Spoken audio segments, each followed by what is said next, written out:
হলো vulture cooker, যেটা আমি সবসময় নিয়ে যাই অপর খাবার করার জন্য। ট্রাভেল কুকার, অ্যামাজন থেকে এটা কিনেছিলাম।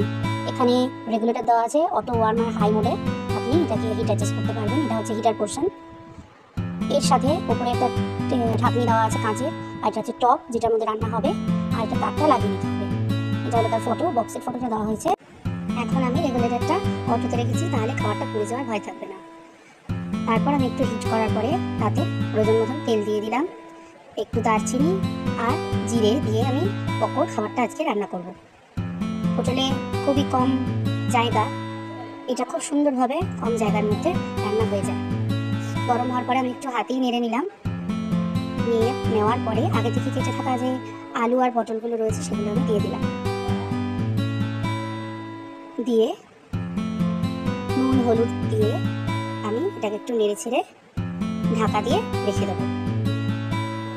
অটোতে থাকার জন্য এটা নিজের থেকেই তাপ তৈরি হয়ে গেলে বন্ধ হয়ে যাবে। আবার আপনি প্রয়োজন মতো এটা বন্ধ রেখে দমেও রাখতে পারেন। দেখুন এটা হয়ে এসছে। এরপর আমি একটু ডাল দিয়ে দিলাম, কারণ পকোড়ার জন্য আমি ভেজ ডাল বানাচ্ছি আজকে। একটু আলু, পটল আর ডাল দিয়ে সাথে দারচিনি আর জিরে ফোড়ন। বাটার আনতে আমি ভুলে গিয়েছিলাম, বাটার হলে খুবই ভালো হতো। আবার আমি ডালটা দেওয়ার পর ঢাকা দিয়ে রাখলাম। ডালটা কিছুটা সবজির জলেই ডালটা কিছুটা নরম হয়ে যাওয়ার পরে আমি হোটেলের যে ইলেকট্রিক কেটলিটা ছিল তাতে আমি গরম জল রেখেছিলাম, সেটা ঢেলে দিলাম। তারপর একটু নেড়ে ছেড়ে যদি প্রয়োজন মনে হয় নুন দিতে লাগবে তো আরেকটু নুন দিয়ে এটা ঢাকা দিয়ে রাখলাম। দেখুন কেমন সুন্দর এটা অনেকটা হয়ে এসছে। এটা ফুটতে শুরু করেছে। যখন ফুটতে শুরু করে দেবে আপনি বুঝতে পারবেন, তখন কিন্তু আপনি সুইচটা অফ করে দিতে পারেন, মেন পাওয়ারের সুইচটা।